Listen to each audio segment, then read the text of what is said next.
what time is best for us on this Tuesday. I know we're all juggling work and family and elderly parents and everything else in between, right? So we will work out a time that is most conducive to the majority of our group, and we will continue. So I am going to go ahead and turn this over to the Bureau Manager, Stacy.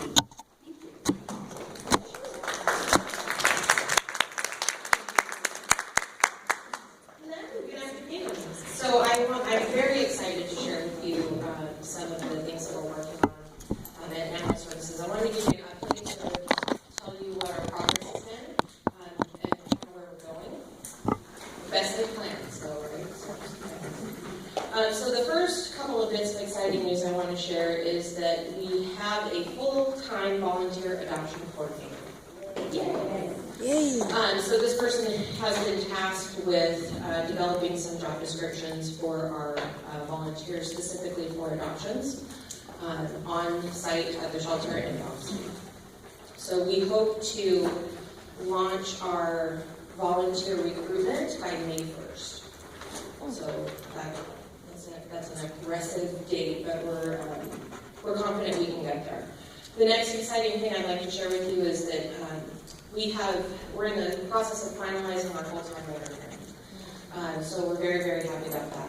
The important part about those two things is that these two particular items build a lot of capacity in the shelter to do even greater things. So with a full-time volunteer person, we can have many more volunteers at the shelter doing many different programs.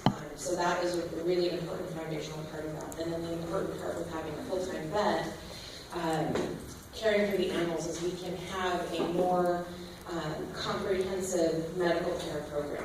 So that will build more capacity to treat more animals. So we're really, really excited about that. Okay. A couple things that I'll give you a couple more updates to, but I wanted to also, I'm getting a lot of questions about what is the nature of the relationship between the SPCLA and Long Beach Animal Services. So I wanted to go over a couple of those things, just so everybody really understands. And some people really know this, there's many of us in the community, not me, because I just got here. But many people in the community sort of already know how this relationship works, but many people don't.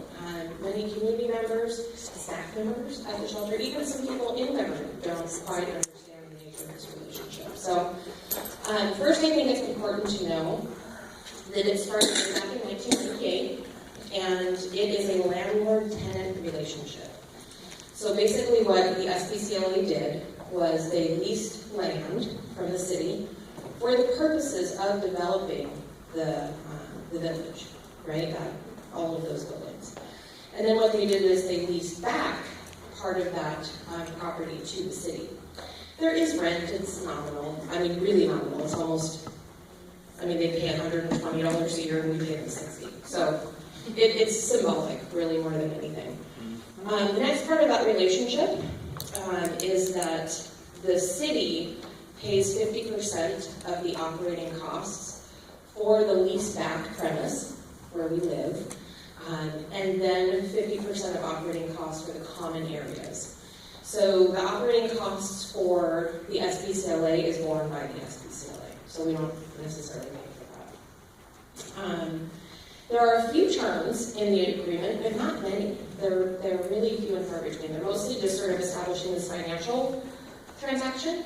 And then I think the important thing for people to know is there's actually a caveat in that agreement that says neither the SPCLA nor the City of Long Beach Animal Services has the authority to direct the work of the other staff. So all of SPCLA staff is SPCLA staff, all of our staff are our staff. SPCLA can't come and tell our staff how to do work, and vice versa. So I just want to make sure everything's listed out.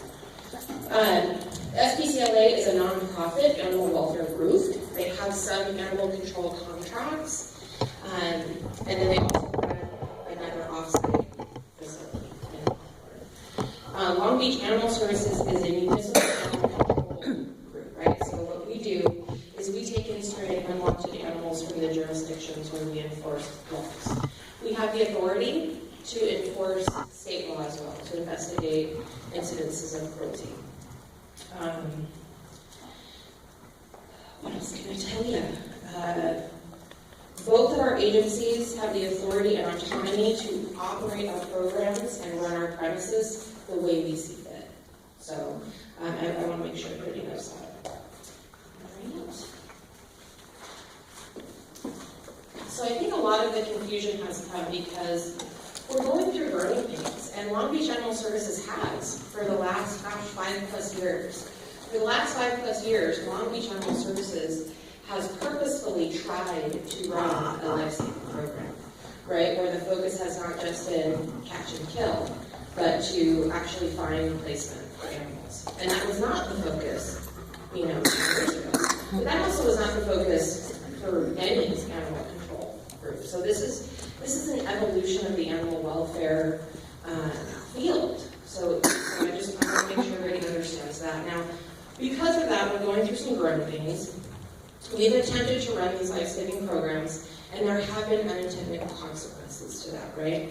So the least of which is some inaccurate information being shared between agencies. So the messaging between us has not been super consistent. It hasn't kept pace with the changes that have been made. And both of our agencies recognize that, and we're meeting in April to talk about messaging and to make sure that those messages are consistent across our platforms, right? So that the SPCLA website reflects true and accurate information about how we work together, and same with Long Beach Animal Services. So we'll catch up, right? We're going to catch up to that. I think it's also important to know that because this is a landlord-tenant relationship, I heard that some folks really want us to not be in that relationship. That would require us to find another landlord, and that's not practical, and it's not something that we're actively pursuing. We're actively trying to find the way to work best and run excellent programs in the same location and maintain that landlord-tenant relationship. Okay, what else can I tell you? So here are the big sort of the things that I hear. And realize these changes that have happened, it's sort of developed this mythology that is happening. So one of them is that the shelter is not allowed to do adoptions. Another one is that the SPCLA has first dibs on animals and other people can't take them.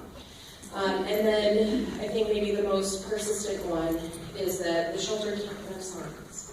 So I want to just address these sort of individually. The shelter absolutely is allowed to do adoptions. But when we started doing adoptions, it was like this great idea that we were going to do, and it was sort of thought, let's do adoptions. But there was no programming, built around that idea. And so, of course, when we start actually doing it, it's really confusing for the staff. It's really confusing for the client. It's confusing for the SPCLA because they've already identified animals in our care that qualify for their adoption program. So sort of what happens is, somebody will come to the shelter and they'll want to adopt an animal. And then we might not have the right person there to facilitate that adoption. So we'll say, go over to the SPCLA and they'll do the adoption.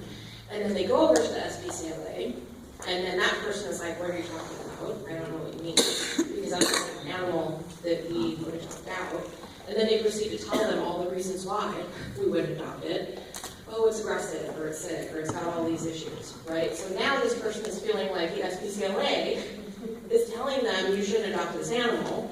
And that's how that all happens. So I absolutely recognize that is that's poor. That's a really poor way for us to operate. But here we are. So we're going to fix that, and we're going to do that, right, by running this amazing adoption program. The other part about the SPCLA having first dibs on animals.